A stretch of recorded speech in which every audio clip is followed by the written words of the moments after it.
Jadi di antara mukjizat Quran itu kamalul bayinah. Kalau memberi penjelasan itu sempurna. Sehingga ulama mengatakan imanul muqallid, imannya orang-orang yang asal ikut kiai, asal ikut guru, asal ikut buku, itu mukhtalaf alaih. Bahkan saya sendiri cenderung mengatakan iman itu tidak diterima. Karena manusia dibekali akal, inginnya Allah itu dengan akal itu dia punya kepermanenan iman, apa? Punya kepermanenan apa? Iman dan dengan itu dia imannya mujma'aleh, mesti diterima oleh Allah Subhanahu wa taala karena binna dzori sahih dengan logika yang benar. Dan logika yang benar itu gampang sekali. Beberapa ulama tentu tahu sekali, bukan sekedar tahu sekali karena itu diajarkan Allah dan Rasul. Misalnya begini, kata Allah, saya kalau baca ayat-ayat ini itu sering nangis karena Allah yang Tuhan itu sebenarnya tidak butuh kita. Seorang lagi, Allah yang Tuhan itu tidak butuh kita, juga tidak butuh iman kita. Tapi Allah ingin hambanya itu berakal ya, karena agama itu likaumi yakilun, sehingga berpikirnya benar. Misalnya gini kata Allah, nggak apa-apa, kamu menuhankan selain saya itu tidak apa-apa kata Allah. Nggak apa-apa, Yesus kamu katakan Tuhan nggak apa-apa, kamu katakan batu Tuhan nggak apa-apa. Tapi tolong prosedur atau persyaratan menjadi Tuhan itu kamu lengkapi, yaitu punya prestasi menciptakan langit dan bumi. Kalau tidak semua surun semen kata Allah, sementing urun. Gitu. Jadi sebetulnya itu kan rasional. Misalnya nggak apa-apa kamu merasa jadi presiden atau gubernur atau jadi wali atau jadi apa. Yang penting prosedurnya penuh. Itu kayak apa Allah baiknya pada kita. Sehingga saya berkali-kali, makanya menurut saya orang alim itu wajib memaklumatkan kalau dirinya alim. Supaya jelas aturan mainnya. Yang dilarang Allah itu kan memaklumatkan alim, kemudian ingin hadun, nafsi ingin salami template, dicucuk, dihormati, itu kriminal. Itu orang alim gendeng, udah gendeng sekali. Karena khasnya orang alim itu tentu cari ridhonya Allah, bukan ridho khalqi, bukan ridhonya apa? Makhluk. Makhluk itu la syai', ada siapa-siapa. Dan kita harus baku seperti itu. Kenapa kalau orang alim nggak memaklumatkan kealimannya itu dikatakan salah? Karena fungsi orang alim adalah membawa bayinat, membawa ayat-ayat Allah, bukan kepentingan apa? Pribadi. Makanya Rasulullah nanti duka ngendikan idza zuharatil fitanu wal bid'u falyudhiril alim ilmahu wa illa fa'alaihi la'natullah wal malaikati wan nasi ajmain. Jika zaman akhir banyak bid'ah, banyak kebodohan, maka orang alim wajib menampakkan kealimannya. Jika tidak, maka dia mal'un, dilaknati langit dan bumi. Karena sebetulnya logika tentang Tuhan itu gampang sekali. Saya ulang lagi ya. Saya punya sekian contoh betapa tauhid itu mudah. Jadi kalau ada orang bilang ikhlas itu angel, Gus. Ya dia sendiri goblok karena nggak tahu logika apa. Ikhlas itu justru gampang. Misalnya kamu ngamal demi manusia, manusia itu umurnya hanya berapa coba? Kan pasti mati. Lalu kalau dia mati tidak berkutik, bagaimana Anda bersandar sama seseorang yang mati dan tidak berkutik? Sama-sama bersandar sama zat sing al-hayyul qayyum, sama zat yang abadi. Kamu latih terus akal kamu. Misalnya saya punya jamaah banyak, mereka itu kan nggak jelas surganya. Kok harap-harap syafaate piye? Soalnya jamaah aku mlebu neraka kabeh. Kan nggak mungkin nyafaati saya. Atau mereka mlebu swarga kabeh, wis do sibuk kelon mbek widadari. Mungkin ya ndak ngurusi saya. Jadi dua kemungkinan itu sama-sama ndak ngurusi saya. Mlebu neraka ya rasanya nyafaati, nek mlebu swarga do sibuk napa? Ngeloni widadari karena trauma di bocah elek melarat macam-macam. Sehingga kiainya saja wis ora takok Gus nang ndi wis ora takok. Wis ribet dhewe no. Nah, tentu saya juga sibuk sowan pangeran sudah itu makom saya sudah sibuk sowan pangeran. Kowe pesta seks sing kula sowan pangeran.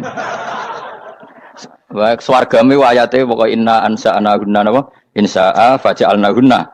Abkaro bar kelon dadi perawan neh berarti keloni serepet. Kula insyaallah melok daftar sing fa'ama in kana minal muqarrabin farohu warihan. Jadi surganya muqarrabin itu enggak ada sifatnya. Di situ enggak dibakas bidadari makan-makan enggak, tapi farohu warihan. Satu surga yang sifatnya rohani. Karena enggak bisa disifati. Tapi saya daftar di situ ya hanya beberapa jam. Baru juga bungkon. Sawangane kok karo rasane wong ayu juga keberatan. Ya tapi saya tentu punya dua kelas, punya kartu premium dan ekonomi. Saya enggak tertarik lah daftar yang premium dok nanti repot apa. Saya itu sering nangis kalau baca ayat seperti ini. Bagaimana Allah yang Tuhan kemudian enggak butuh apa-apa, tapi Allah saking baiknya itu membuat tatanan logika kita. Saya tidak akan bosan-bosan sampai sowan Allah. Bahkan andaikan saya masuk surga dengan faham ini, saya milih faham ini. Karena faham ini itu menguntungkan agama. Li'ilai kalimatillah. Sementara masuk surga itu hadun nafsi. Banyak ulama mengatakan, kenapa Anda tidak ingin mati? Padahal Anda mati masuk surga. Katanya, saya takut kehilangan momen sujud. Karena sujud adalah hak Allah. Sementara surga itu hakun nafsi. Keinginan saya. Tentu saya mendahulukan hak Allah ala hakin nafsi. Itu makam-makam yang... Dan itu nggak bisa Kamu copy paste, orang yang pada kelasnya akan merasakan seperti itu. Dan kamu tidak perlu minat, malah paham. Jadi sudah dengar saja, apa? Dengar saja. Begini misalnya, saya berkali-kali bilang, kenapa ulama dulu, saya ini kan di Sarang juga ngajar tauhid, dulu saya ngajar kubrul yakiniyat, di beberapa madrasah, termasuk di Sidogiri saya juga ngajar tauhid. Di sini saya ngajar tafsir, tapi yang saya titikkan juga tauhid. Begini, saya hidup di dunia ini, terutama saya memang ingin menerangkan tauhid, sebagaimana Allah menerangkan. Begini ya, Jubair bin Mut'im, saya tidak bosan-bosan cerita ini. Jubair bin Mut'im itu termasuk dahiyatul Arab, cerdas-cerdasnya orang Arab. Dia ditunjuk sebagai negosiator untuk membebaskan Asra Badrin, tawanan perang Badar yang kalah dan ditawan Rasulullah dan para sahabat. Kemudian harus ditebus dengan uang. Oke, disepakati. Terus singkat cerita Jubair bin Mut'im itu datang ke Madinah. Dulu karena tidak ada hotel, tidak ada penginapan, ya memang nginapnya orang musyrik itu di masjid. Ya sehingga itu lazim saja. Kamu tidak usah jadi liberal kemudian bilang musyrik boleh di masjid. Ya tidak perlu seperti itu. Kamu juga tidak perlu goblok mengatakan nggak ada ceritanya orang musyrik ngidam di masjid karena ya ada tarehnya seperti itu. Jadi tidak perlu goblok ya tidak perlu liberal. Paham ya? Kalau kamu bilang wah nangono wong musyrik oleh ngidam di masjid, kamu liberal. Padahal konteksnya dulu memang nggak ada hotel. Tapi kalau bilang nggak sama sekali juga goblok karena sejarahnya pernah ada.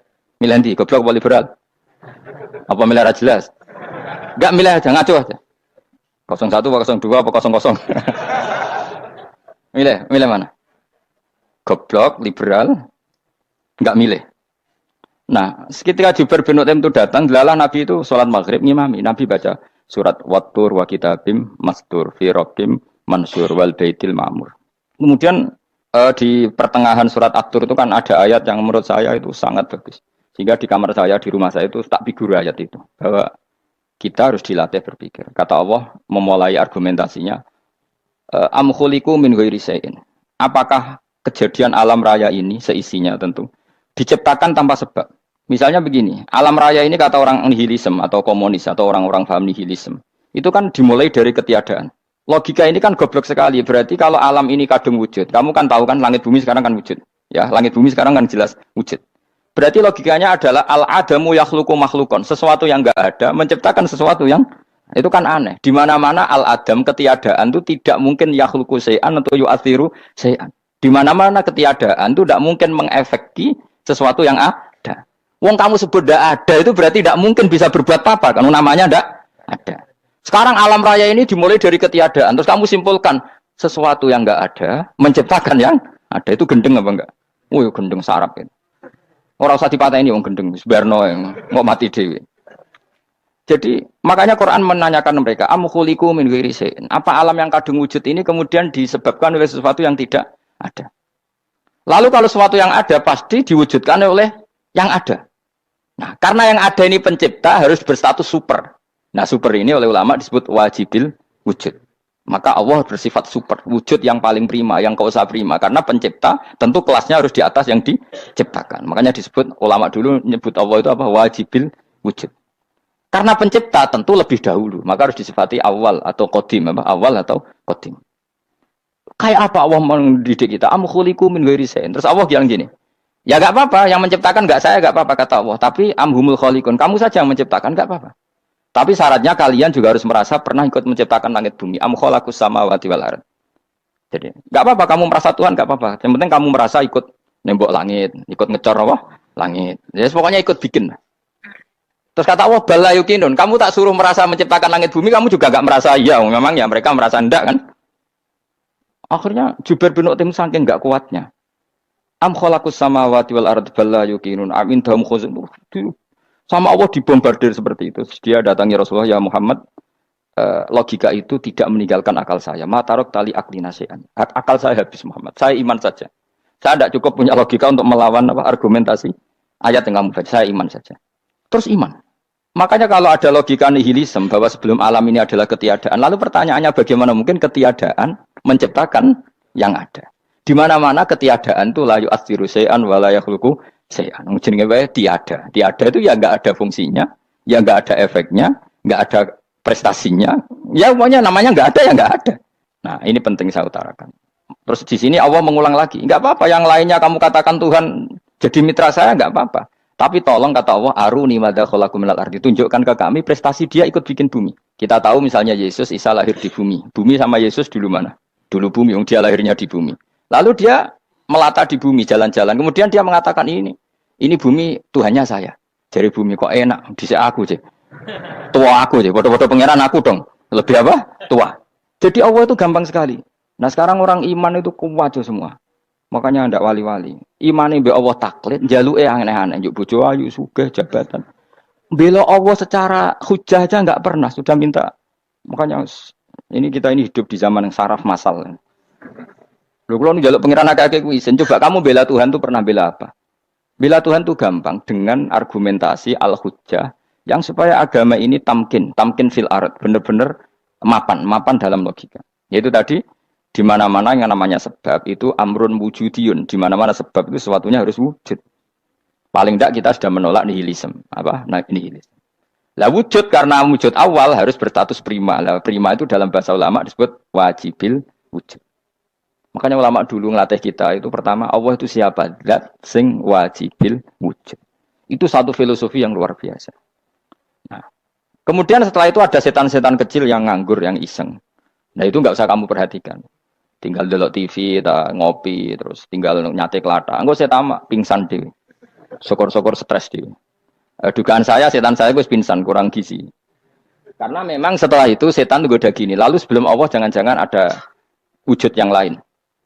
Jangan, lalu Allah sendiri awal mulanya gimana? Kata Nabi, jika ada pertanyaan seperti itu kamu harus berhenti. Tinggal delok TV atau tinggal delok dangdutan. Ya kalau kepeksa ora apa-apa, kelasem ae. Saya ada menghalalkan tapi kan sudah kamu lakukan.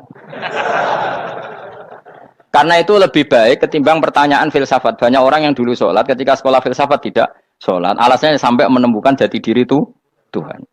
Dan itu bahaya sekali karena Nabi berkali-kali bilang kamu jangan mikir tentang Allah pasti rusak. Orang kok mungkin rusak dari Nabi pasti rusak. Nah cara menghentikan gimana? Karena setan ini makhluk, akal-akalannya gampang. Tadi tak warai, saya sebagai ulama atau sebagai manusia atau sebagai orang awam atau sebagai siapa saja, kadang ada pertanyaan seperti itu. Tak tinggal anggeling dharma, kan pusing setan, kan ngenteni. Weh, ngenteni bar lo anggeling dharma. Bariku aku lesu mangan mie. Bar mangan mie waret turu. Kan dia ngenteni terus mau bikin was-was lagi. Ternyata saya sibuk kan enggak bisa masuk deh. Bangun tidur aku selali pertanyaan tadi. Dinteni. Nah, dia masuk lagi aku sibuk ngajak anak jalan-jalan. Jadi saya kalau jalan-jalan di pasar itu wis enteni tan santai wae. Itu memang resep dari Rasulullah. Jangan sampai orang terjebak filsafat yang sampai menanyakan eksistensi Tuhan. Dan dia tidak mau iman, tidak mau sholat, tidak mau puasa sampai menemukan Tuhan itu siapa. Itu jelas minas syaitonir rajim, itu perilaku setan. Makanya Rasulullah setiap ditanya sahabat gitu itu Nabi guyu-guyu. Dan guyunya Nabi itu kata Nabi, baguslah kalau kamu takut Tuhan kalah kata Nabi. Nabi gojok gitu. Maka ada ulama yang punya seni berargumentasi, yaitu Imam Ghazali. Jika setan tanya kamu, lalu sebelum Allah jangan-jangan ada wujud yang sebelum Allah. Kata Imam Ghazali, ya itu saja yang Tuhan. Yang Allah ini enggak jadi Tuhan. Ya berarti wujud sebelum Allah itu yang benar-benar Allah. Kalau kamu bayangkan lagi, jangan-jangan sebelum itu ada wujud lagi. Ya itu saja yang benar-benar Allah. Sehingga tetap Allah itu menang terus. Paham ya? Yang jelas jangan sampai didahului Adam. Karena kalau didahului Adam lebih ngeri lagi. Karena sesuatu yang enggak ada menciptakan yang ada itu lebih buruk lagi menurut akal. Menurut apa akal? Nah, daripada kamu nggak salim Imam Ghazali, tinggal saja ndelok tadi ndelok sinetron. Itu yang lucu aja. Tidak sing lucu-lucu. Ndelok apa mencari Tuhan. Pokoknya sing aneh-aneh, sing goblok-goblok, sing lucu-lucu, sing perane wong apa? Lha saya sering diprotes saya. Gus Salim jenengan kok sering ndelok sinetron sing ana dialog wong goblok-goblok. Wong goblok ku menarik cara kula. Apa ya? Cara pandang itu di luar dugaan saya karena kula berkali-kali loh kalah wong goblok. Jadi makanya ini tak cerita nih beberapa kali yang jari Gus Wak cerdas berkali-kali kalah wong goblok. Ada seorang santri itu ingin dibelikan bapaknya itu sepeda motor. Bapaknya wong desa, senengane ngrumat sapi wedhus. Lah menurut saya ya orang tuanya itu mampu lah, sangat mampu untuk beli itu. Pak mbok ditukokno mawon wong sepeda motor. Kata bapaknya, "Anakku nu jok mondok tak goblok, Gus. Wong njaluk kok sepeda motor, njaluk mobil ora ya goblok. Lah kok goblok, Pak? Jenenge donya iku Gus, sing lahirno donya kok sapi iku ndek anak, wedhus ndek anak jenenge donya. Di mana-mana jenenge donya sing lahirno donya. Iki donya kok mangan donya. Mergo motor iku kan tuku bensin, mobil. Iku cara dekne iku goblok Gus.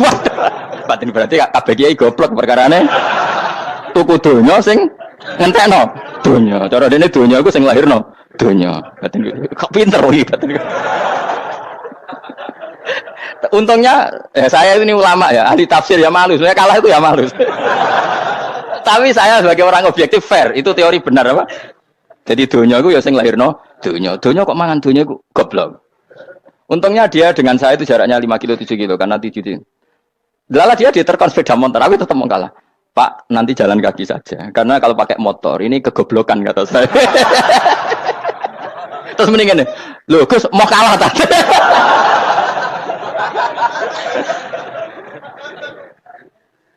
Wah kacau. Singkat cerita dia bersikeras, nggak mau beliin sepeda motor anaknya karena di mana-mana dunia itu sing lahir no dunia, nggak boleh dunia kok mangan. Ini satu kegoblokan yang agak ilmiah tadi.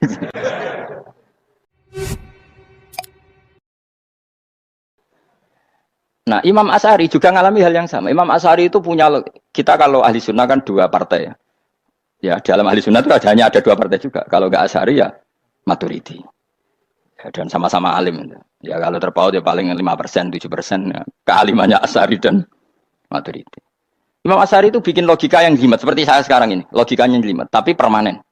Jadi yang saya ajarkan tadi itu logika yang jelimet tapi apa? Permanen. Karena tadi alam raya ini kadung wujud. Kalau kadung wujud, pasti pewujudnya, yang menciptakan wujud pasti adalah kewujudan. Karena al-adam la yu'athiru syai'an. Di mana-mana kenihilan tidak yu'athiru syai'an. Ya sepakat ya, gampang kan? Tentu wujud ini prima, disebut wajibil wujud. Lalu Imam Asy'ari itu bersikeras. Kalau imanul muqallid itu tidak diterima.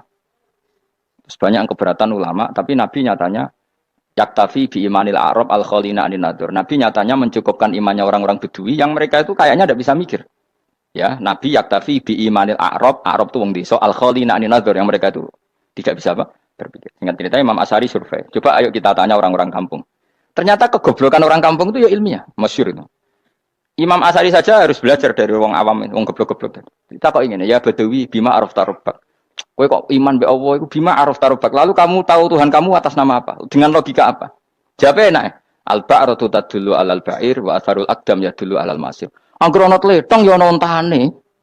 Angger ana bekas delamaane wong ya ana sing bar liwat. Jadi misalnya ada bekas teracak anjing, berarti anjing habis liwat. Ada bekas apa ular ya berarti ular harus liwat. Ada bekas teracak manusia ya berarti manusia habis liwat. La wa hadzal alam atharun min athari qudratillah. Alam iki bekas, mesti ana sing gawe. Jadi Mas Ari pinter juga, mesti logikane gak jelimet tapi angger ana tletong ana sapine. Ana teracake wong berarti ana sing bar liwat. Dia ngomong gampang wa asarul aqdam ya dulu alal masir. Nah, terus Imam Asy'ari habis itu ngendikan, ya sudahlah dengan logika apa saja. Meskipun karena zori hadal Arabi sebagaimana cara berpikir Bedui ini, sementing ada nazar. Apa ada nazar. Ya nazar apa saja. Misalnya orang ahli matematika mungkin bilang angka dimulai dari 1. 0 itu akal-akalane Khawarizm. Mereka ini kebingungan nulis 10. Tapi tetap angka itu dimulai dari 1. Kalau misalnya 1 untuk mecah kesulitan ya harus dimulai 0,1. Tidak bisa 0 tok. Jadi 0 dulu itu untuk mematahkan kalau jumlah itu tidak sampai 1. Tapi faktanya jumlah itu kan pasti 1 karena dimulai dari wajibil wujud. Khawarizm itu ya pintar matematika. Saya juga punya ilmu hisamnya Khawarizm. Itu kan dia karena kebingungan angka pecah. Misalnya 1 tidak sampai 2. Mau tidak mau harus ditulis 1,5 misalnya. Paham ya? Lalu kalau sebelum 1 tetap dia harus 0,5. Lalu hakikat 0,5 itu kan bagian dari wujud apa bagian dari Adam? Tetap bagian dari wujud. Jadi 0,5 itu kan khayal kuliah. Tak warai ya. Mungkin saya ada ahli matematika ala wong kampus, tapi saya tahu Kang, ala Islam itu lebih gampang. Misalnya gini. Sesuatu itu kadung kamu putuskan itu satuannya 1. Tentu ketika separuh kamu katakan baru separuh. Tapi sebetulnya ketika satuan itu kamu katakan 10, yang separuh itu sudah 5. Itu kan terserah sing bagi, napa? Terserah sing bagi. Ya iya dong, misalnya 1 juta, 5-nya artinya apa coba? 500 ribu kan. Sekarang kalau 100 ribu, 5-nya jadi berapa? 50. Kalau 1,5 jadi. Nah itu kan terserah satuannya apa? Tapi tetap dari 0,5 itu tetap menunjuk sesuatu yang wujud. Yaitu 5-nya sebetulnya apa? 5 yang separuh tadi. Paham sih kalau maksud? Tetap nggak bisa sesuatu dimulai dari apa? 0. Nah, makanya kata Abdul Hamid Khan kalau dalam mendidik tauhid, itu gampang saja tadi. Alam raya ini kadung maujud, kalau kadung maujud pasti disebabkan oleh sesuatu yang wujud. Karena wujud pencipta harus berstatus prima. Lah prima ini atau premium ini kita sifati wajibil wujud. Atau kamu katakan apalah kausa prima atau musabibul asbab.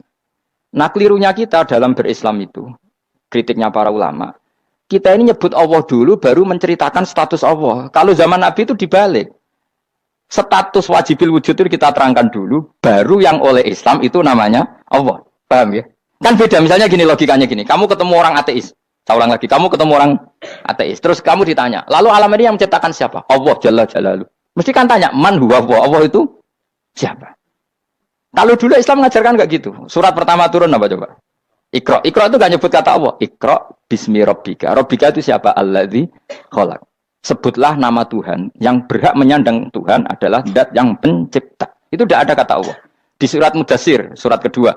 Ya ayyuhal mudatsir kum fa'anzir wa rabbaka fakabbir. Bukan Allah fakabbir, wa rabbaka fakabbir. Sehingga cara berpikir gini dibalik. Sebutlah Tuhan kamu. Tuhan itu siapa? Yang berstatus Tuhan adalah zat yang berstatus pencipta. Nah, lalu pencipta ini oleh Islam dinamai Allah. Kalau orang ateis kamu langsung bilang Allah, man huwa Allah. Berarti pertanyaannya Allah itu siapa? Lalu kamu jelaskan Allah adalah pencipta. Allah adalah wajibil wujud.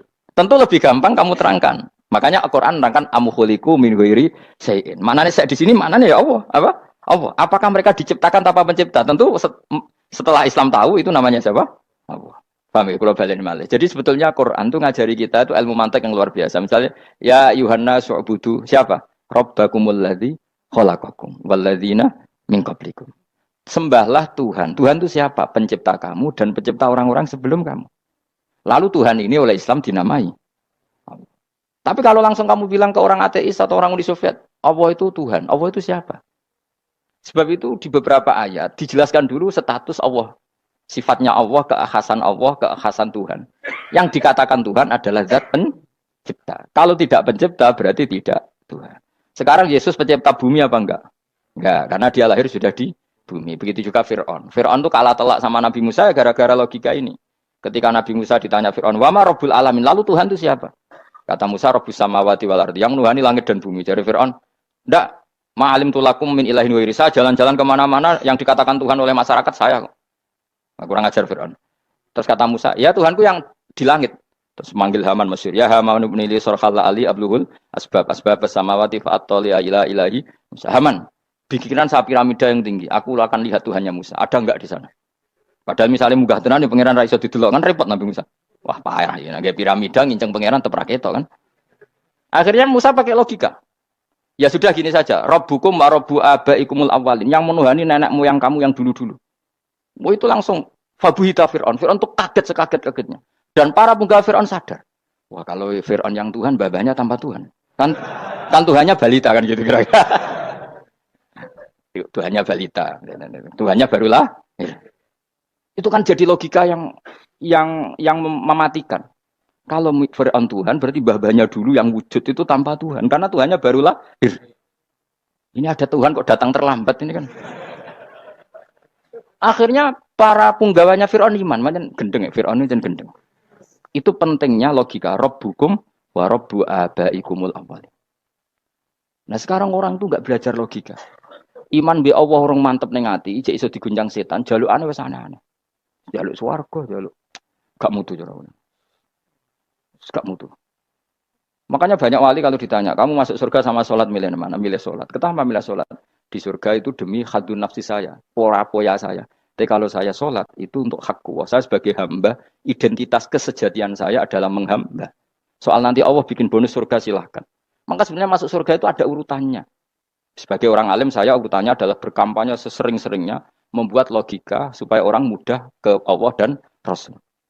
Makanya di Quran tuh gak ada orang disuruh masuk surga dulu itu ya Tuhan nafsul mutmainnah irji'i ila rabbiki. Kamu kembali ke Tuhan kamu dulu. Bahwa kamu makhluk yang butuh Tuhan. Fadkhuli fi ibadi. Kamu masuklah berstatus hamba dulu. Kesetatusan Anda sebagai hamba ini matangkan dulu. Bahwa saya ini hamba. Dibuktikan dengan suka sujud, suka ngamal, suka sedekah, suka tawadhu. Saya sebagai orang alim sebenarnya enggak suka mulang. Karena takut. Nak kue pinter kok nyanyi aku, nak goblok sawangannya metodeku gagal. Kan dua-duanya ini merugikan saya sebetulnya. Saya ulang lagi ya, nak pinter kayak nyanyi aku. Kan ya mungkin juga, senajan rodok mokal mungkin. Sanggep ae rodok mungkin. Pemane nak sing ndik kan yo, biasanya hasud wong ndik. Mau itu sebenarnya rugi semua, tapi Allah yang memerintahkan hak wong alim kudu mulang. Perhitungan itu tak buang semua. Sing ape nyanyi nggih monggo, sing tetep goblok nggih. Monggo, semoga Allah ngutus mulang ya napa? Mulang. Meskipun tadi potensinya itu dua-duanya buruk, sing alimnya ini. Kemudian nak mubalek terus didol ilmu Quran royal ditambah parah lagi. Nah, aku nggak pakai logika ikhlas. Pakai logika ikhlas selesai semua. Ya disuruh Allah ya sudah. Saya ulang lagi ya. Makanya saya minta ya. Surat Tur itu dibaca. Makanya baca Quran itu jangan terlalu egois. Jaluk suwargo, jaluk suwargo. Statusnya dulu itu fadkhuli fi ibadi. Kehambaan Anda posisikan yang mantap. Lagi wadkhuli jannati. Sekarang enggak dibalik orang ini masuk surga dulu. Kayak surga di kapling. Terawih arang-arang gue jaluk Lailatul Qadar. Lailatul Qadar wis kliwat. Wingi wis Dzulhijjah wingi kan Pak. Sebagian ulama berpendapat Lailatul Qadar itu fi kulli sanatin. Apa fi kulli? Karena Lailatul Qadar berdasar nuzul Quran dan nuzul Quran itu bisa saja hari Arafah, bisa hari apa. Ada ulama mengatakan Ramadan, tapi bisa tanggal 1. Nah, kamu kan pemalas ikut yang partai 21, 23 karena kan wis akhir-akhir kan wis enteng. Sebenarnya Anda milih 21 berdasar ilmu apa berdasar enak anak terbatas waktunya kan? Kan lebih sempit apa? Lebih apa? Sempit.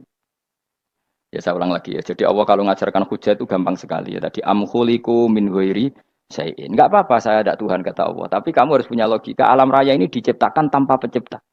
Mau enggak kamu punya logika seperti itu? Bahwa alam ini yang wujud diciptakan oleh sesuatu yang tidak wujud. Mau enggak kamu punya logika itu? Enggak mau kan? Namanya wujud tentu diciptakan super wujud. Dan super wujud itu wajibil wujud. Dan itu Tuhan kita yang oleh Islam dinamai Allah. Bang. Makanya nyebut Allah itu di surat-surat awal Quran tidak ada. Coba. Awal surat Quran itu surat apa coba? Iqra kan? Iqra itu ada enggak kata Allah? Enggak ada. Iqra bismi rabbika. Rabbika itu siapa? Allazi khalaq. Surat Mudatsir sama. Ya ayyuhal mudatsir qum fa'anzir wa rabbaka fakabbir. Ya sudah seperti itu. Ya ayyuhan nasu ubudu rabbakum. Rabbakum itu siapa? Allazi khalaqakum. Nah, kita ini keliru metode. Pemene wong tukang wiridan Allah. Tapi ora roh Allah iku sing sapa? Ya dia Allah. Dia nyifati Allah mau sing ngekei swarga, sing ngekei duit, sing ngekei widadari. Jadi Allah disifati sesuai selera yang menguntungkan dia. Bahwa Allah ini yang ngampuni saya, kemudian saya masuk surga, kemudian ngeloni widadari. Makanya kalau dia jadi wali tak demo. Tak laporkan MK pokoknya. Tak suluh. Karena ini wali pecundang. Bagaimana mungkin calon wali pikirannya khadun nafsi?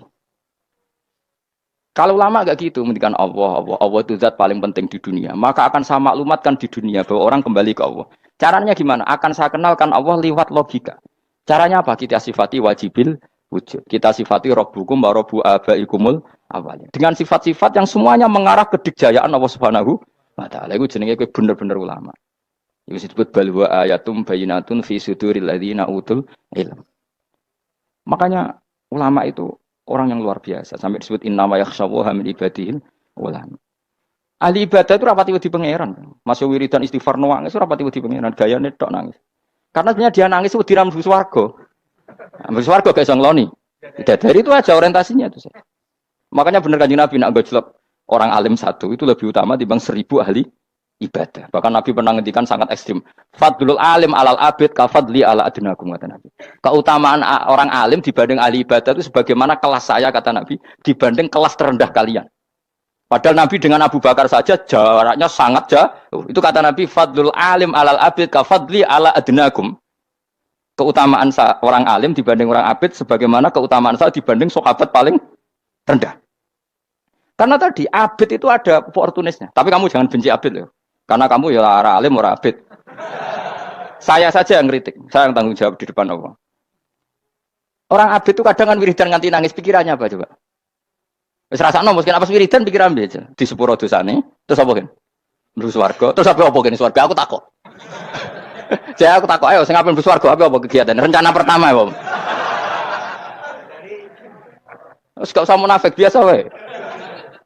Mau inna ansa'na apa? Insya Allah kalau ada jujur apa jujur. Bandingan kalau orang alim. Orang alim itu ketika nyebut Allah itu iri ya Allah. Kenapa di dunia ini ada makhluk lain yang menandingi engkau? Saya tidak ridho. Kenapa di dunia ini ada syarik orang yang dimitrakan seperti engkau? Maka orang-orang alim ini ingin memaklumatkan bahwa la syarika lak labbaika wa huma labbaik la syarika lak innal hamda wa ni'mata laka wal mulka la syarika lak. Sehingga para nabi itu memaklumatkan itu. Engkau saja yang Tuhan ya Allah. Semua nikmat dari engkau, semua kepemilikan ini milik engkau. La syarika lak labbaik. Dimaklumatkan ke dunia. Innal hamda wa ni'mat itu dimaklumatkan. Enggak ada kepikiran mereka masuk surga. Karena mereka ingin memaklumatkan bahwa Allah ini yang Tuhan. Sama tak ceritani Nabi Ibrahim dadi Khalilur Rahman, rumang samu kakan wiridan kaya kowe ndak. Wiridannya Nabi Ibrahim sama sampean mungkin banyak sampean. Karena sampean banyak kepentingan tadi. Wali-wali dulu kalau wiridan tuh ndak sebanyak sampean ndak, tak jamin ndak. Pemene maca lelo ping 10.000 ndak biasa wiridannya. Tapi khosyahnya sama Allah luar biasa. Pertama Nabi Ibrahim diangkat jadi khullah. Khullah itu ya Khalilur Rahman itu. Itu dia wiridannya gini. Ya Allah, innahu la yahzununi alla ara ahadan fil ghairi ya'buduka. Alla ara ahadan fil ardi ya'buduka ghairi. Sama saya hafal tadi. Memang saya hafalkan. Ya Allah, saya ini susah sekali. Kenapa zat sepenting engkau kemudian yang menyembah engkau hanya saya? Ini tidak fair. Makhluk yang enggak penting saja punya umat. Makhluk-makhluk yang enggak penting aja jadi pusat perhatian. Misalnya artis atau presiden atau gubernur atau tokoh top. Semuanya jadi presiden. Padahal semuanya itu makhluk yang enggak sepenting engkau. Ini zat yang sepenting engkau, kemudian yang tahu kalau engkau penting hanya saya, ini tidak fair. Nangis dan nangis. Ini tidak fair. Innahu la yahzununi alla ara ahadan fil ardi ya'buduka ghairi. Saya ini susah Gusti, susah-susahnya. Zat sepenting engkau, kemudian yang tahu kalau engkau penting itu hanya saya. Wah ini tidak fair. Loh, coba kalau orang mencintai sesuatu kan gitu. Misalnya kita bojo ayu, kemudian wong liya kabeh darane elek, mangkel ora? Mangkel enggak? Kamu beli Alphard. Kamu kira itu mobil mewah. Kemudian orang nyejajarkan podo mbek Kerry, mangkel enggak? Semua kenikmatan tuh kita nikmat karena itu diakui ya enggak? Wes gunane apa kayak di Alphard gawe ning Gunung Kidul. Terus wong darani ngono iku padha mbek keri ambek kejangke mangkel ora kira-kira. Enggak penting mewahnya ini tetap butuhnya pengakuan. Coba misalnya kamu jadi presiden hidup di dunia orang sufi. Sing darane wong penting wong saleh ahli sujud ora kakuati iki. Keteko di Barnos. Karena itu hormati situ hanya orang apa soleh. Kakuati gak? Mau kakuati kan? Atau kowe dadi artis top, teko ning daerah Gunung Kidul mung desa-desa, terus diundang lek. Oh, mangkel kae. Le bayang dong.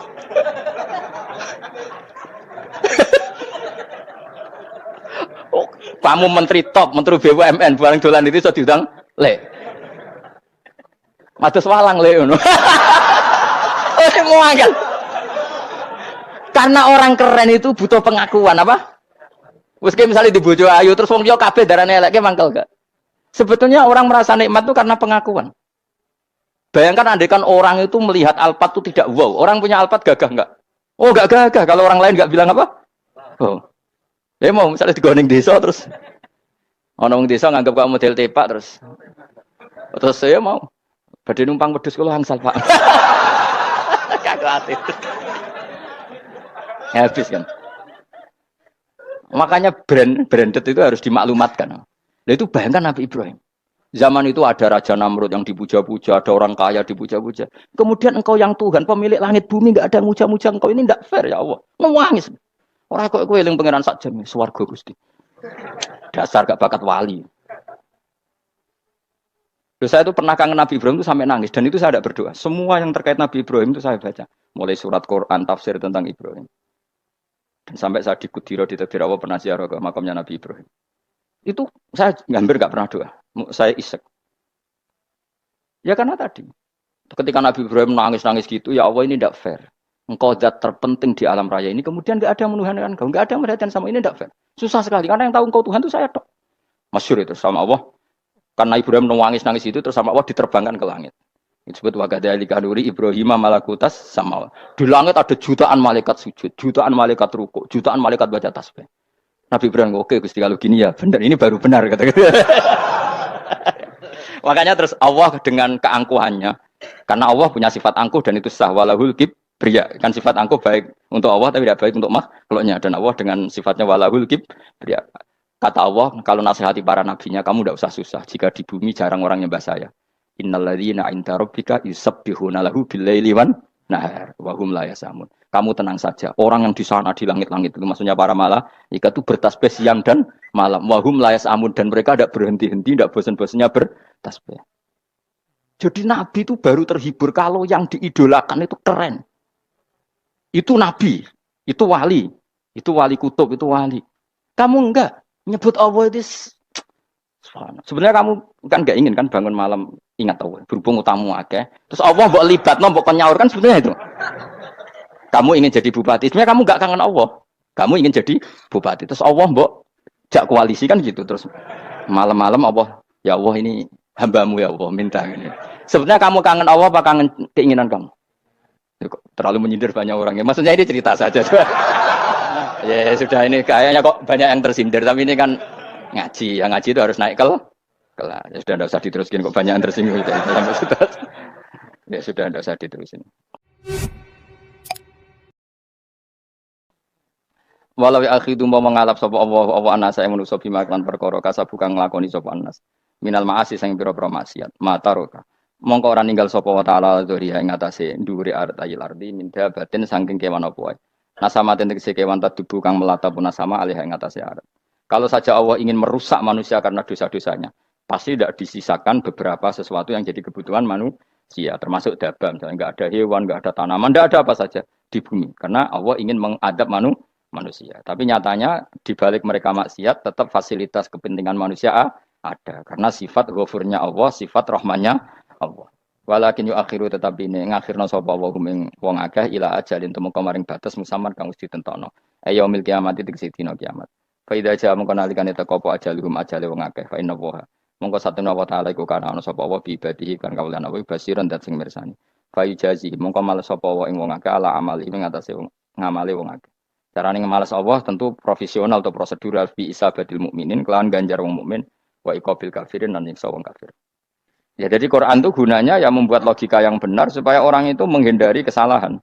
Jadi menakut-nakuti itu kalau nggak harus tentang neraka, takut dari kesalahan, takut dari kebodohan. Kan kita juga takut kan punya pemimpin yang salah, takut punya kasus, takut kepleset. Ketakutan tidak harus dari neraka. Makanya saya berkali-kali bilang, saya sering dulu dinasihati Mbah Mun, enak ben alim, ojo sering mau tafsir, mari goblok dari Mbah Mun.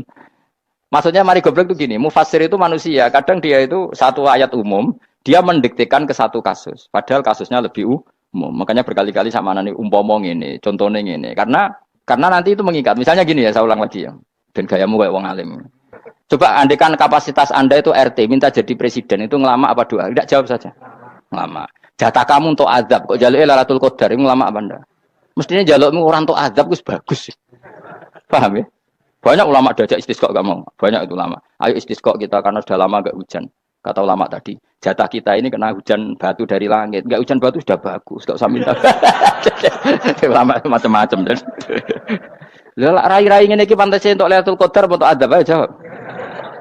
Orang untuk adab wis bagus. Yo dadi dongane ya Allah. Ampun jenengan siksa la tu akhidna. La tu akhidna maknane njuk Lailatul Qadar pun ora disiksa. Ya makam kita itu masih Robbana la tu akhidna. Iku supaya gak disiksa innasina waktuna kalau kita salah. Kowe kan gak kalau. Wah sudah salah. Jadi donga innasina waktuna sange apikane pangeran wae ditambahin. Kalau kita salah. Kalau kita kan sudah ada kalau lagi sudah. Sudah jelas salah berkali-kali lagi. Mbok wong diisin. Julak jaruk Lailatul Qadar gak diisin. Tapi oleh wong pangeran apian. Pangeran kan tapi misalnya pangeran ora aku luwe apian timbang aku. Dadi sowe disahno permintaan. Tapi gak dikabulno. Mau disahno, tapi ora usah apa? Disahno iku iman jalin jan wong goblok piye meneh, macam-macam. Makanya doa paling fair itu ya Rabbana dzalamna anfusana wa lam taghfir lana wa tarhamna lanakunanna. Makom kita itu di sepuro pangeran. Sing bener donga traweh-traweh lho ning Tuban ning Jogja wis bener apa innaka afuwun karim tuhibbul afwa fa'fu anna. Ora ana guru-guru kita donga ya Allah anilna lailatul qadar ya Allah ka ora sarahku kiye kita ora ono ngajarno ngono ya Allah innaka afuwun karim tuhibbul afwa fa'fu anna. Jenengan kandat sing kathah nyepurane lan seneng nyepuro impun jenengan sepuro. Iku wis bagus sudah. Bagus. Lailatul qadar gresuk ndelok srengenge. Terus delok angin. Angin daerah Gunung Kidul banter terus aneh-aneh. Boy wong tahu diri, maksud kula dia tetap minta Lailatul Qadar tapi tahu diri. Misalnya suwe bar sedekah, poso bar salat 1000 rakaat terus utang si sahur sampai togo-togo sing mbok dolimi jaluki sepuro. Pas kowe tenan mergo ngrasa ora dolim nduk Lailatul Qadar. Tapi kira ngrasa ora dolim wis ujug sombong. Wong sombong ya ora berhak meraih. Lah terus piye Gus? Ya piye biasa wae, pokok biasa wae. Makom kita ora kena adab itu sudah luar biasa. Ora penuh adab piye. Wis ngene iki luar biasa, napa? Luar biasa. Mun nang ngandel kula, mesti ngene iki keadaan seperti ini terus. Soale dongane wae Rabbana la tu'akhidna in nasina wa akhtana. Itu sudah luar biasa. Nah, ini kan teruskan dawuh Mbah Mun ya. Misalnya Allah bilang gini, fattaku, maka takutlah kamu. Biasanya mufasir ditambahi minan nar, maka takutlah kamu masuk. Sebetulnya yang perlu dihindari dari kita, takut itu ya, takut salah, takut bodoh, takut terdolimi, takut mendolimi orang lain, takut hidup tidak ada gunanya. Tapi mufasir tentu milih yang populer, takutlah kamu dari api neraka. Coba misalnya gini, kita nanti masuk surga. Kemudian zaman di dunia kita tidak pernah berkampanye ya atau berkontribusi untuk agama Allah. Cara saya itu izin. Kata Imam Malik, saya masuk surga. Kemudian orang yang mencintai saya masuk surga itu saya malu. Rasulullah juga gitu. Saya sebagai pemimpin umat, saya malu masuk surga. Dan satu dari umat saya masih masuk neraka. Jadi ulama dulu tuh ketakutannya bukan sekedar masuk neraka. Takut malu, takut bodoh, takut keliru, takut. Saya misalnya nanti masuk surga itu malu dengan saya tidak pernah ngajar tafsir Jalalain. Malu saya. Karena katanya Allah, hak kenapa pun swarga? Terus di swarga. Tapi kalau pernah baca tafsir Jalalain kan anak keren nih. Keren artinya saya pernah mengkampanyakan Quran, pernah mengkhidmati Quran, pernah ngitmai kitab engkau ya Allah. Saya pernah ngitmai umatnya Rasulullah yaitu sampean kabeh. Pernah mulang, pernah sowan. Lho saat tiap bulan sowan jenengan gak sopan tapi. Mulane kira usah bales sowan rono malah ganggu aneh-aneh. Kadang santri yo pidol, wis diulang cek sowan. Orang tuh kiai kalau sudah di rumah tuh milik keluarga biar fair. Bermulang cek assalamualaikum. Terus kiai ini kagok keluargane ku kapan? Boyo mikir bocah ora karo-karuan. Jadi seneng ya di ilmoni, napa seneng ya di ilmoni. Saya ulang lagi ya. Nah, kata yang ditafsir itu sering tidak mengikat. Makanya kata Mbah Mun, baca tafsir itu dikurangi. Maksudnya dikurangi itu bukan apa-apa. Maksudnya tadi, kalimat yang ditafsir itu tidak mengikat. Yang mengikat itu yang kalimat di Quran. Nah, kalimat Quran itu umum, napa? Misalnya gini, Allah kalau gini, ikdilu, kamu harus berbuat adil. Lalu adil itu misalnya mufasir menafsiri, adil itu menyamakan di antara dua orang konflik. Misalnya di MK 01 dan 02 dianggap sama, itu namanya adil. Itu kan dawai mufasir. Atau misalnya gini, Allah bilang gini ke saya, hak kan ada di kiai sing adil. Terus adil ditafsiri orang, adil itu menyamakan sesama murid, haknya sama.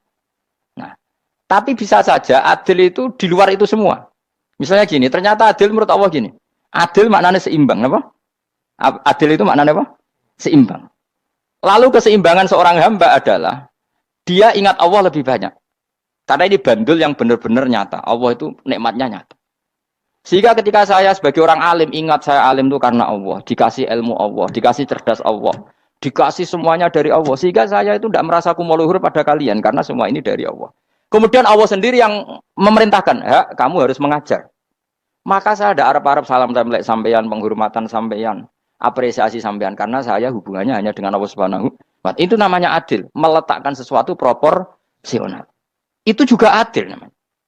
Makanya seseorang itu nggak bisa dikatakan abid selagi belum tahu kalau ibadahnya minallah. Jadi misalnya ke ibadah tok, ternyata kamu yakin itu ibadah kamu, amal kamu itu belum abid. Abid hakikat adalah alhamdulillah alladzi hadana li hada wa ma kunna linahtadiya laula anda tahu. Ketika kita sujud yakin ya Allah alhamdulillah jenengan menakdir saya sujud. Saya sholat alhamdulillah engkau menakdir saya sholat. Sehingga minallah dulu, pikiran itu semua kebesaran, kebenaran ini minallah dulu. Baru setelah minallah kita yakin billah. Setelah billah juga yakin illallah. Misalnya gini illallah itu. Setelah saya ngajar tafsir Jalalain, kepentingan saya satu. Hamba-hambanya Allah menjadi tambah mencintai Allah. Tidak mencintai saya, enggak penting sampean mencintai saya. Makanya Imam Syafi'i tiap ngajar bilang begini. Wadittu annal khalqa ta'allamu hadal ilma wala yahmadunani. Saya senang kalau kalian belajar fikih sama saya, tapi kamu tidak usah muji saya. Jadikan fikih ini alat taqarrub kamu kepada Allah. Itu namanya minallah wa ilallah. Itu adil. Tapi adil yang dijelaskan ulama beda-beda tadi. Ada mengatakan adil adalah proporsional antara murid, antara keluarga dan murid. Meskipun kamu senang mulang, jangan merantarkan keluarga. Itu tidak adil. Itu kan versi, no? Maksudnya Mbah Mun, kamu jangan terjebak versi-versi dalam tafsir. Paham ya? Karena Allah hanya ngetikan i'dilu wa aqrabu. Paham ya? Tapi kan penjelasan adil ini orang versi. Paham ya? Ada yang nulis adil adalah meskipun mimpin masyarakat ya ingat keluarga. Karena sing tukang wayo kan nafsirin adil adalah karena laki tidak cukup istri satu maka ayo kan yo repot kan. Tapi kalau kadung istrinya 3 atau 4, adil adalah harinya sama meskipun janda dan perawan. Dari sing lanang gak adil adalah proporsional. Sing wis suwi dikumpuli dikurangi. Yang baru ya mungkin kabeh enggak kalau nuruti. Mungkin enggak? Ya, tapi itu kan versi, nama. Maka kata Mbak Mun itu memang saya itu merasakan, saya sebagai mufasir merasakan memang Saya kan sering baca Jalalain beda dengan tafsir Munir, nanti beda dengan tafsir Qurtubi. Saya beri contoh misalnya. Dan kamu pasti salah jawab ini. Kalau kamu benar berarti ya alim tenan. Wa idza darabtum fil ardi falaysa 'alaikum junahun an taqsuru minas shalah. Orang kalau pergi itu boleh enggak ngosor salat? Enggak, jawab saja. Boleh kan? Ngosor salat itu apa? Misalnya salat asar 4 jadi berapa? 2. Kalau isya jadi 2. Kalau subuh? Enggak, sudah maju lah. Maghrib? Enggak, kan yang bisa dikosor hanya berapa? Yang rubaiyah, yang apa? Berarti kamu yakin antak suruh minas shalah artinya 4 jadi 2? Yakin? Enggak, jawab saja. Yakin. Nah itu termasuk orang pinter ya. Berarti ilmu lagi sak trip. Ya? Sebetulnya kata Imam Qurtubi enggak. Ayat itu kan hanya bilang gini, kalau kamu bepergian maka kamu boleh menyendak sholat. Qasru itu memotong. Dari aturan yang dulu 4 menjadi 2. Sebetulnya tidak hanya itu tok. Aturan tidak boleh membawa najis menjadi boleh. Aturan harus tumak ninah menjadi tidak harus tumak ninah. Misalnya kamu sholat dalam keadaan perang. Wajib tumak ninah apa boleh sambil lari-lari? Boleh sambil lari-lari. Boleh gak ketika perang kamu sholat sambil menghadap tidak ke kiblat? Boleh. Makanya antak suruh minas sholat maknanya apa? Jika kamu pergi, maka dalam konteks itu kan perang ya. Ayat itu memang konteksnya perang. In khiftum ayyaftinakumul ladzina kafar. Jika kamu dalam keadaan perang, maka boleh memangkas apa yang pernah wajib dalam aturan sholat. Paham ya? 4 menjadi 2. Keharusan menghadap kiblat menjadi tidak wajib. Membawa najis sholat sah enggak? Enggak kan? Tapi kalau dalam perang, kemudian pedang kamu ada najisnya, boleh dibawa enggak? Boleh. Jadi maknanya taksuru a'ammu min ayakuna qasra salat wa a'ammu min ayakuna wajibati salat yang sekarang enggak wajib. Semua itu namanya juga meringkas kewajiban. Berarti namanya nih, jika kamu dalam keadaan perang maka boleh memangkas sesuatu yang dulu wajib menjadi tidak wajib, yang dulu haram menjadi boleh. Tapi mufassir mencontohkan qasru salat hanya 4 menjadi 2. Dong ya. Oh ya, nek alim ngono tenan wis dokter tafsir san. Enggak tak wisuda dhewe. Tapi ora perlu orang lain ngakui. Jadi itu contoh kecil. Jadi mufasir karena kebetulan dia tahunya hanya qasru salat itu 4 jadi 2, dia itu. Padahal di tafsir lain diterangkan qasru itu artinya menyingkat atau mencendak atau memangkas. Dulu wajibnya salat itu enggak boleh bawa sesuatu yang najis. Tapi kalau salat dalam keadaan perang dan pedang kamu ada darahnya boleh enggak dibawa? Boleh, bahkan Allah menyuruh dibawa. Dan boleh enggak madhep kiblat.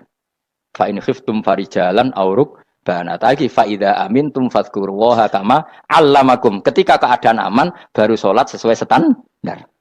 Nah, berarti kan ada qasru salat, ada pemangkasan aturan salat. Kayak misalnya begini. Dalam keadaan normal boleh enggak kamu motong pohon pisangnya tetangga tanpa izin? Enggak boleh kan? Tapi misalnya ada banjir bandang, kemudian kamu bisa selamat kalau motong itu wajib izin apa malah haram izin? Haram izin, harus kamu langsung potong. Karena kalau tanpa begitu kamu tenggelam. Dan yang punya wajib meridhoi. Kalau nggak meridhoi disalahkan syarak malah. Paham ya? Jadi ini penyolongan yang wajib. Tapi tak coba potong kayak ngelangiin. Terus gedangnya buat pangan. Itu berlebihan. Karena Allah memaklumi hanya untuk ngelangi.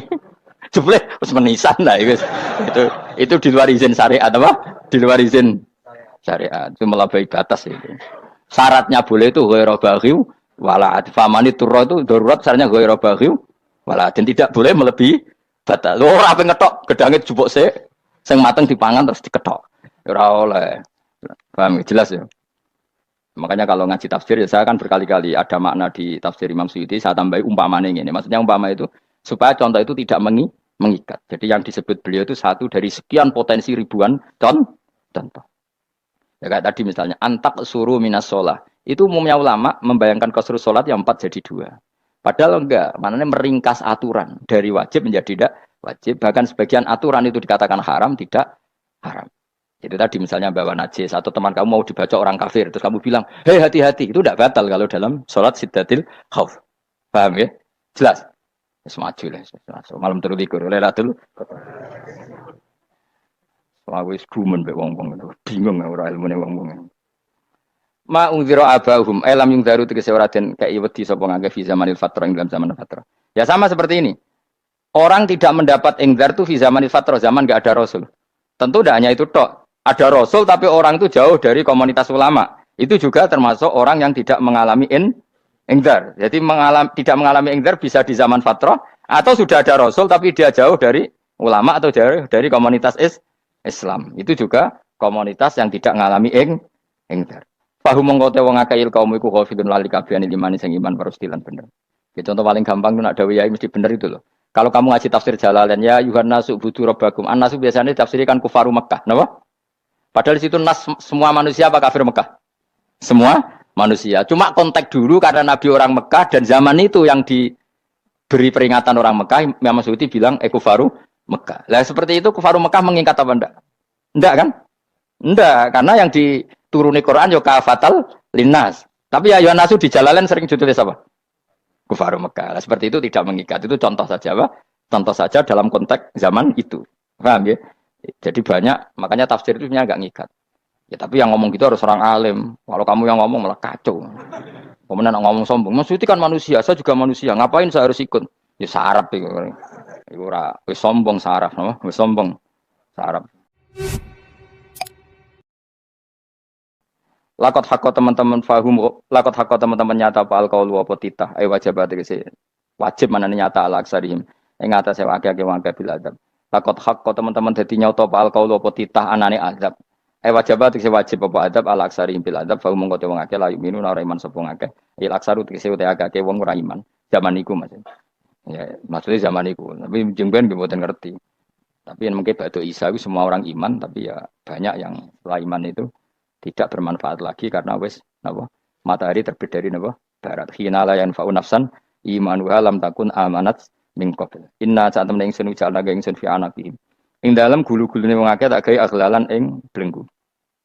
Bi ayu dhamma gambar bi antu dhamma gambar sento dhewe kumpulno ilaha maring anak apa alai di tangan. Di anal gol lah karena saat menegil iku yajma'u iso ngumpulno gil al yada ing tangan kal unuk maring geger maring napa gulu-guri lho jenenge unuk. Wong Arab nak darani kene ku unuk, nak darani kene ku nakher. Ya cari wong Arab, ya kene iki unuk, kene iki nakher. Lah gulu niku ngeten, tangan didakok teng napa? Napa? Gulu. Napa jenenge? Cidok niku, cidokne. Sing guri-guri. Faya mengko te tangan ila aidi kumasmuatun ting kupono ilal atqoni maring dagu. Niki lho jenenge dagu. Jam udaqonin wa ya mustama ulahyan. Kumpule dua dagu atau dua wang nek cumanan. Fahu mengko te wong akeh mukmahuna iku dadi bunder sapa wong akeh. Manane rafiuna ngangkat wong akeh usaha ing sirahe wong akeh. Lastatiuna ora iso mampu sapa ngake khodaha ing ngendekno ruus. Menawa dhewe maksudi wa ta iki mutamsilun mu bayangan, mutamsil gambaran. Mulane kula gumun be ulama riyen. Tak contohno ya, nek ulama dhisik utop, wong dhisik nak darani bun neraka digludungno. Wong kafir sok ben digludungno ning neraka. Iku ya pancen ngalim tenan wong dhisik. Mergo gambarane ngene, ora usah praktekno sok ben, praktekno saiki wae. Nak praktekno sok ben kowe sok ben mlebu neraka. Dadi ngeten, wong nak lungguh ngene, wong Arab nak darani iki ason-ason. Terus ngeten. Ngeten. Niki kan niki jenenge apa? Dengkul. Dengkul itu kena dagu, terus tangan kena cidok. Dadi ngeten. Jadi wong wis dalam keadaan bunder. Paham ya? Lah malane malaikat karek nyaduk terus gludung-gludung ngono. Paham ya? Jadi mergo yo napa? Dengkul nempel dagu, paham ya? Tangan nempel cidok, terus ditaleni. Paham ya? Terus ya karek gludung dong, malane wong kurang adane bunder apa iku? Oke, bayangno saiki sampean ra usah, gak usah mlebu maksudnya, paham ya? Mulane ape mlayu ora iso, wis posisi ngono, paham ya? Sampean ra usah delok, maksudnya praktekno saiki. Orang delok lho. Lah dawuh Imam Suyuti wal muradu te kang den kersakno iku annahum sak temne wong akeh la anu nek ora tunduk sapa ngakeh lil imani maring iman. Wala faduna nek ora tunduk sapa ngakeh ora ndilukno ru'usau ing sira wong akeh lahu krana iman. Iki tapi dawuh Imam Suyuti. Tentu tidak semua ulama sependapat. Jadi cara Imam Suyuti semua yang dikatakan Quran ini muktamsil. Artinya mereka tidak tunduk, maknanya tidak menerima iman. Ya, tapi itu cara Imam Suyuti. Ulama lain yang mengatakan tidak. Memang orang kafir ketika masuk neraka dalam keadaan seperti itu dan digeludung. Ya tidak apa-apa sama-sama benar. Ya sama-sama benar karena ya Quran itu milik bareng, ya. Milik bersama. Jadi apa ya? Kan banyak kalimat kayak tadi mengkosor sholat, meringkas sholat. 4 jadi 2 yang meringkas, paham ya? Dari aturan ketat menjadi agak longgar juga meringkas. Jadi semuanya namanya memotong apa? Memotong dari 4 menjadi 2 ya memotong, paham ya? Dari aturan wajib menjadi tidak wajib juga memotong. Nah, itu kan sama-sama benar. Lihat nanti konteksnya. Wajah analan gawe sapa ingsun mimpeni aitim sanging ngarepe wong akeh sadan ing tutup. Min khalfim sanging gurine wong akeh sadan ing tutup. Fathisin sadan wa dhamiha lan dhumai sin sudan fil maudhi'in ing panggonan loro. Fakhsena mongko ngekeki gelap ingsun ing wong akeh fa mongko te wong akeh lagi sirun running ali sapa wong akeh. Tamsilun iki ya contone aidon disat diturukil iman maring ketutupe dalan iman alih ngatasi kufar. Nah, cara maksud kabeh iki mau tamsil. Dadi ngene. Dari depan kami kasih tutup, dari belakang kami kasih tutup, kemudian mereka saya kasih kegelapan. Maka mereka tidak tahu. Mananya apa? Dari arah depan yang mereka nggak ngerti pentingnya iman, dari arah belakang yang mereka tidak ngerti pentingnya iman, maka mereka buta, artinya tidak iman. Itu dari Imam Suyuti. Tamsilun aidoni hanya perumpamaan lisat diturukil iman, yaitu tertutupnya jalan-jalan iman. Tapi ulama lain mengatakan ya enggak. Memang pernah ada peristiwa di mana orang kafir ngepung Rasulullah dan mereka dari depan matanya dihalangi, dari belakang dihalangi, sehingga ketika Rasulullah keluar mereka tidak melihat. Itu ya nyata ya. Jadi makanya ngaji ya. Jadi ben keren. Oh ini ada sekian tafsir. Terus gue ngomong kan kayak wong alim keren. Nah takoi kata siapa? Ono rekamane. Tapi yang orang ngaji dhewe. Nah takoi kata siapa? Ada rekamannya. Lah aku takoi ada kata siapa Gus? Tak dudono kitabe. Lah aku dudono rekaman. Iku apik zaman akhir wis maju.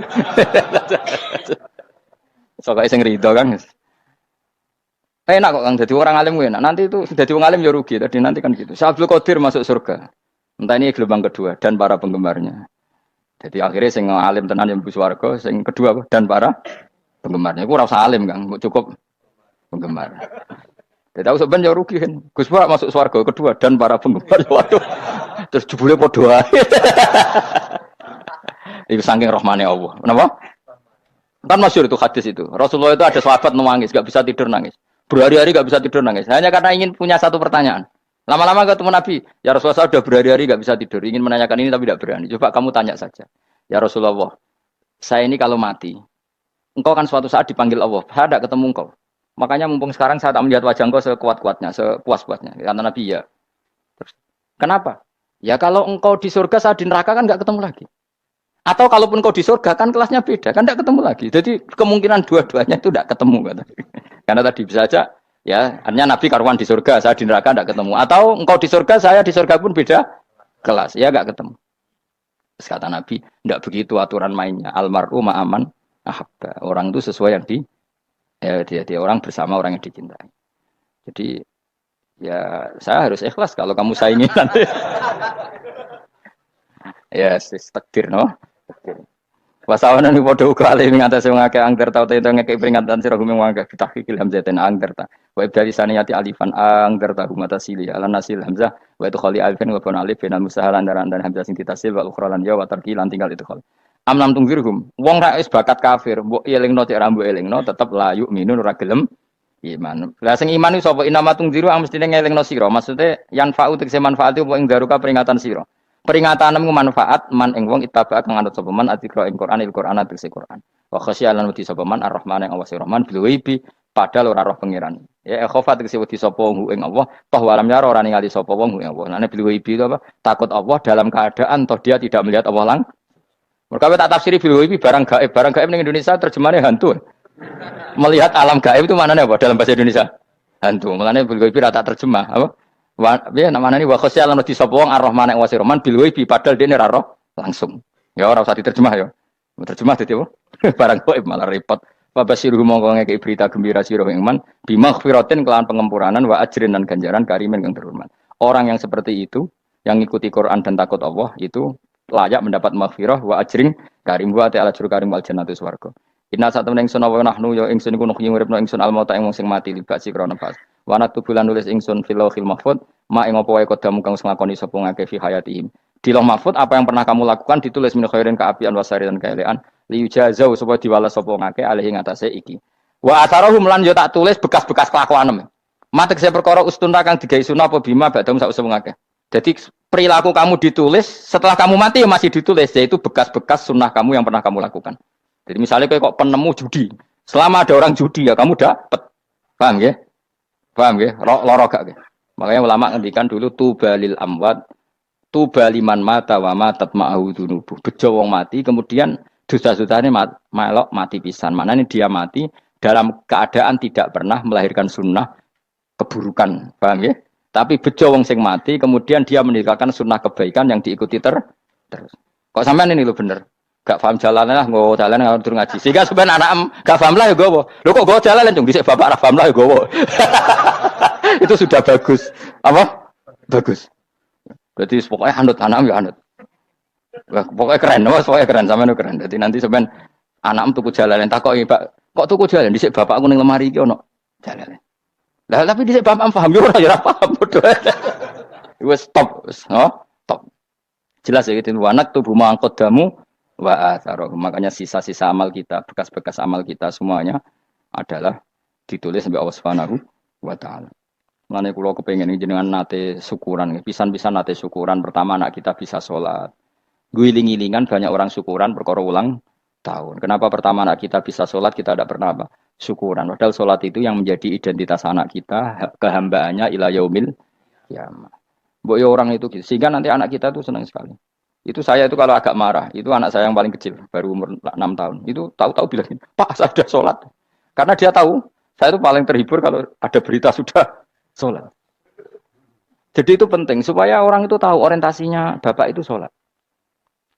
Jadi jangan sampai terus anak kita kalau ulang tahun syukuran, tapi pas sholat kita dingin-dingin saja. Lama-lama anak kita berperasaan sholat itu tidak penting. Buktinya apresiasi bapak biasa saja. Itu contoh kecil. Sehingga nanti tertanam, anak kamu tertanam, nanti cucu kamu tertanam. Jadi itu namanya asar apa? Asar. Jadi harus seperti itu. Jadi ya itu namanya asar. Makanya Nabi Ibrahim nggak berani minta uang sama Allah, minta rezeki nggak berani. Tapi kalau dia menyebut sholat dulu baru berani. Robbana liyuqimus sholat faj'al afidatam minan nas tahwi ilaihim warzuqhum, kata Ibrahim, supaya mereka kuat sholat ya Allah. Nggak apa-apa kamu kasih makan, supaya kuat sholat. Karena kalau Nabi Ibrahim hanya berdoa, ya Allah kasih mereka makan. Nah, gue zino, gue demenan, gue judi. Nabi Ibrahim melok dosa. Makanya dimulai Robbana liyuqimus sholat, supaya mereka kuat sholat ya Allah. Nggak apa-apa mereka kasih makan. Jadi supaya ini sholat jadi pokok. Kenapa kita makan? Supaya kuat sholat. Andai kan Ibrahim hanya berdoa supaya kasih makan mereka. Kemudian kekuatan itu dipakai maksiat. Ibrahim kan ikut dosa. Itu sirinya kenapa doanya Robbana liyuqimus sholat. Ya. Jadi kata liyuqimus sholat didahulukan. Apa? Supaya mereka kuat sholat. Maka kasihlah makan. Kasihlah rezeki. Jadi supaya sholat jadi pusat orientasi. Itu harus dilatih. Ya tentu kamu ngelatihnya sidik-sidik. Wong anak esopo kan gitu, tapi ini kan cerita aja. Maksudnya orangnya biasa lah, maksudnya aku mau cerita. Kue gelo ya monggo, terus mutung ra ngaji ya monggo, gampang. Kue ra ngaji, aku golek murid kok kue gampang. Kue golek guru kaya aku kangelan. Ya maksudnya sing gelem ngalah teko ini kan. Oh, liane larang kang nyewane. Wa asarohum lan bekas-bekasnya mereka. Makanya ketika Ahmad bin Hambal itu ahli hadis karena selagi riwayatnya dia dipakai orang tahu Rasulullah itu karena ahli hadis. Bener yang paling hebat tentu qala Rasulullah. Tapi apa artinya qala Rasulullah kalau enggak diriwayatkan dari ulama sampai kita. Tapi apa artinya sampai kita nak gak ono sing ngalahi maca ngene iki. Mburohno maca ngene. Paham nggih? Ayo jajal ke tuku kitab Musnad Ahmad. Nak ra roh gubedi larang ngono tok. Mergo ora ono sing maca ra roh isine paling kenangan apa? Gudi larang. Tapi baru kayak nasi mojo kemudian bisa. Ini juga asar. Misalkan kau oleh niru, aku semati ngorek jalan. Oleh niru. Tapi ojo niru sesate. Alhamdulillah, demikian tadi telah kita ikuti bersama pengajian yang kita tunggu-tunggu untuk kita semua di hari ini, yaitu ceramah agama dari Kiai Haji Baudin atau Gus Bah. Semoga ceramah agama yang beliau sampaikan kepada kita semua hari ini bermanfaat, menambah ilmu agama kita, sehingga kita tidak akan melakukan kejahatan yang melanggar hukum agama maupun hukum tata negara, tetapi akan melakukan kebaikan sesuai ajaran-ajaran yang kita terima dalam pengajian hari ini. Terima kasih. Semoga bermanfaat. Sampai jumpa di pengajian Gus Bah selanjutnya. Wassalamualaikum warahmatullahi wabarakatuh.